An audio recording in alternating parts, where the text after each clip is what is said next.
बिस्मिल्लाहिर्रहमानिर्रहीम। अस्सलाम वालेकुम। मैं मोहम्मद नबील, आपका अपना दोस्त। मैं आज आपको इंग्लिश के हवाले से कुछ पढ़ाऊँगा और थोड़ी सी इन्फॉर्मेशन आप तक कन्वर्ट करने की कोशिश करूँगा।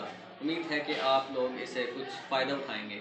और आज हम पार्ट्स ऑफ स्पीच के हवाले से बात करेंगे कि वो कितने हैं, इंग्लिश ज़ुबान में कितने हैं और इनकी इंग्लिश ज़ुबान में क्या अहमियत है। अगर मेरा चैनल आपको पसंद आए तो इसको सब्सक्राइब ज़रूर कीजिएगा। तो चलें हम स्टार्ट करते हैं आज का टॉपिक। हमारा आज का टॉपिक है parts of speech.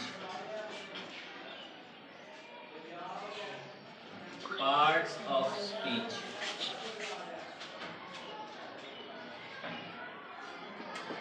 Parts of speech आपको जैसे कि पता है कि पार्ट्स ऑफ स्पीच को हम उर्दू में अज्जाए कलाम कहते हैं। अज्जाए कलाम, जैसे कि नाम से ही जाहिर है पार्ट्स ऑफ स्पीच। पार्ट का मतलब होता है हिस्सा और ऑफ का आपको पता है, इसको हम ट्रांसलेट करते हैं कागे की सेंस में। और स्पीच का मतलब तकरीर होता है, कुछ बोले जाने वाले अल्फाज होते हैं। तो पार्ट्स ऑफ स्पीच तकरीर के हिस्से, कलाम के हिस्से या बोलने के हिस्से। तो इसको हम उर्दू में एक टर्मिनोलॉजी कहते हैं जिसको हम कहते हैं अज्जाए कलाम। तो इसको हम अज्जाए कलाम कहते हैं। तो ये इंग्लिश में कितने हैं और उनके नाम क्या हैं वो आज हम सीखेंगे। तो सबसे पहले नंबर पे आते हैं नाउन। नंबर 1 पे आता है नाउन।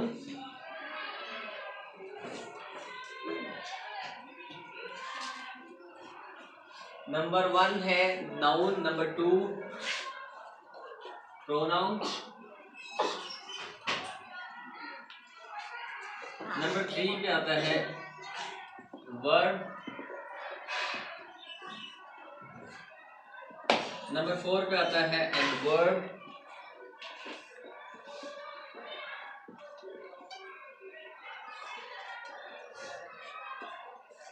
नंबर 5 पे है प्रेपोजिशन।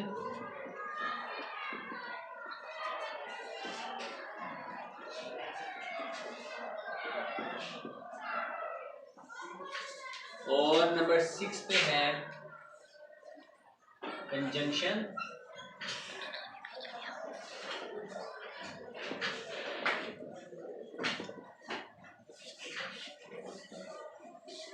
और नंबर 6 पे है इंटरजेक्शन या आर्टिकल भी आप इसको कह सकते हैं। Noun, pronoun, verb, adverb, adjective. यहाँ पे हम इसको लेके जाते हैं एडजेक्टिव। नंबर 7 पे है एडजेक्टिव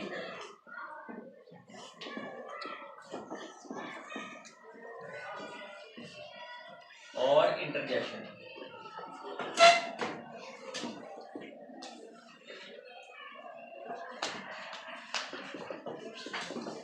ये कुछ पार्ट्स ऑफ स्पीच मैंने आपके सामने लिखे हैं। सबसे पहले नंबर पे आता है नाउन, जिसको हम उर्दू में कहते हैं इसम। दूसरे नंबर पे है प्रोनाउन। प्रोनाउन का मतलब इसमें ज़मीर होता है। और नंबर 3 पे है वर्ब, जिसका मतलब होता है फेल। एडवर्ब जो है इसका मतलब मुतल्लक फेल होता है। प्रेपोजिशन हरफ जार को कहते हैं।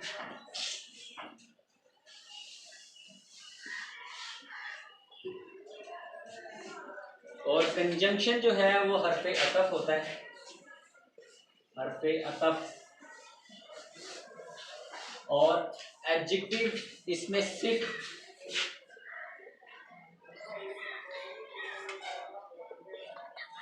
इंटरजेक्शन जो है इसका मतलब होता है हरफ इस्तजाब।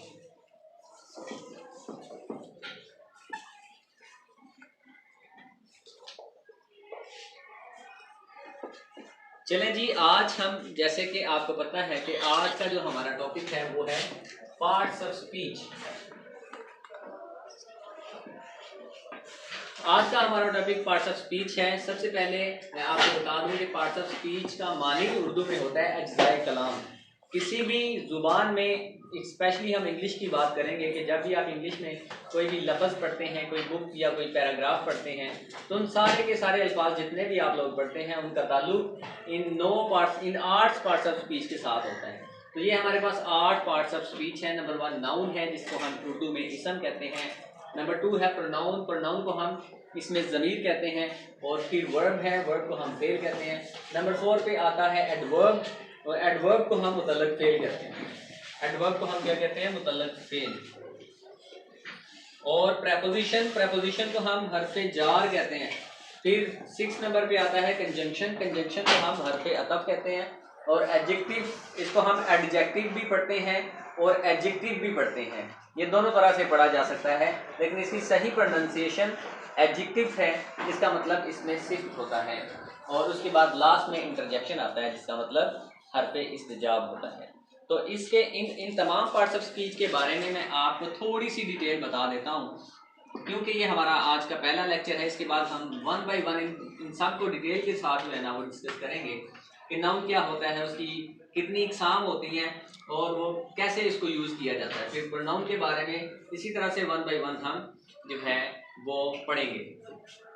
तो सबसे पहले है नाउन। नाउन को कहते हैं इसम। नाउन जो है ये हमारा इंग्लिश जुबान का लफ्ज़ है और उर्दू में इसके लिए लफ्ज़ इस्तेमाल होता है इसम, और इसम का मानी होता है नाम। तो जैसे कि नाम से ही जाहिर है कि किसी भी शख्स, चीज़ या जगह के नाम को हम इंग्लिश में नाउन कह देंगे और उर्दू में इसम कह देंगे। दूसरा है प्रोनाउन। प्रोनाउन इसमें ज़मीर होता है।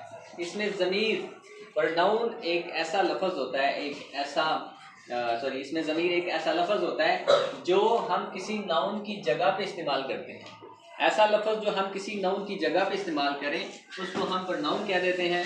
और उसके बाद है वर्ब, फेल। फेल का मतलब होता है काम।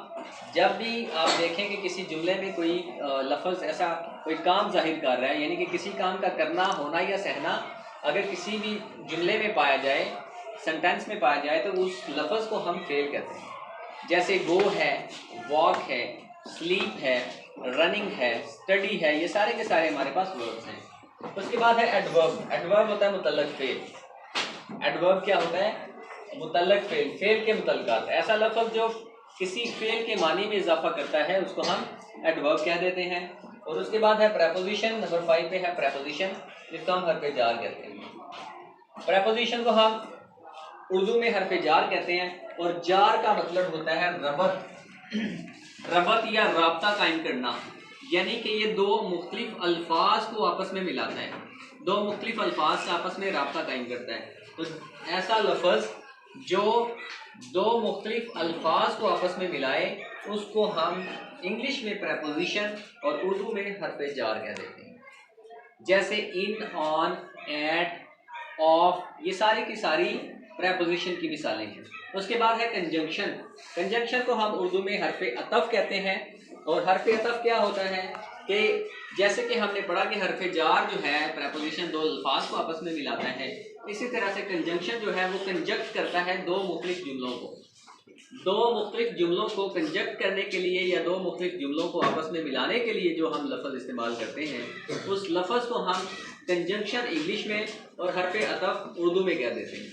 इनकी जो बड़ी बड़ी मिसालें हैं वो एंड और बिकॉज हैं। एंड और बिकॉज ये सारी की सारी मिसालें जो है वो कंजंक्शन की हैं, जो दो मुख्तलिफ किस्म के जो जुमले हैं उनको आपस में मिलाने के काम आते हैं। उसके बाद है एडजेक्टिव। इसमें सिर्फ जो है, जैसे कि नाम से ही जाहिर है, सिर्फ जो भी लफ्ज़ किसी जुमले में किसी इसम या इसमें ज़मीर, नाउन या प्रोनाउन की सिफ्त को बयान करेगा उसको हम इसमें सिफ्त उर्दू में और इंग्लिश में उसको हम एडजेक्टिव कहेंगे। उसके बाद लास्ट में इंटरजेक्शन आता है, इसको हम उर्दू में हरफे इस्तिजाब कहते हैं। ये इंटरजेक्शन एक ऐसा लफ्ज़ होता है जब भी आपकी कोई सडन स्टेट ऑफ माइंड होता है, जब आपके ज़ुबान से खुशी की वजह से या गम की वजह से जब आपके मुंह से कुछ अल्फाज निकल आते हैं, उन अल्फाज को हम इंटरजेक्शंस कहते हैं और उसको हम उर्दू में हरफे इस्तिजाब कहते हैं। जैसे हुर्रा, वाओ, वाओ, हुर्रा, इस तरह के जितने भी अल्फाज आप देखेंगे उनको हम इंटरजेक्शन कहेंगे। ठीक है, तो ये सडन स्टेट ऑफ माइंड को शो करते हैं कि अचानक जो इंसान की ज़ुबान से अल्फाज निकल आते हैं खुशी या गमी की वजह से या डर की वजह से, तो उन अल्फाज को हम इंटरजेक्शन यानी कि हरफ इस्तिजाब कहते हैं। तो ये था हमारा आज का लेक्चर, क्योंकि आज हमने सिर्फ पार्ट्स ऑफ स्पीच के नाम जाने और उनके बारे में थोड़ी सी इंफॉर्मेशन जो है वो आप तक जो है ना वो पहुंचाएगी। तो आज के लिए इतना ही। जुड़े रहिए हमारी वीडियो के साथ। आप नई नई वीडियोस आपको जो है वो डेली बेसिस पे आपको ग्रामर सिखाने के लिए इंशाल्लाह हम अपलोड करते रहेंगे, और इनसे फ़ायदा उठाइए। और अगर आपने चैनल को पसंद आया हो, आपको ये वीडियो पसंद आई हो, तो हमारे चैनल को सब्सक्राइब ज़रूर कीजिए। शुक्रिया।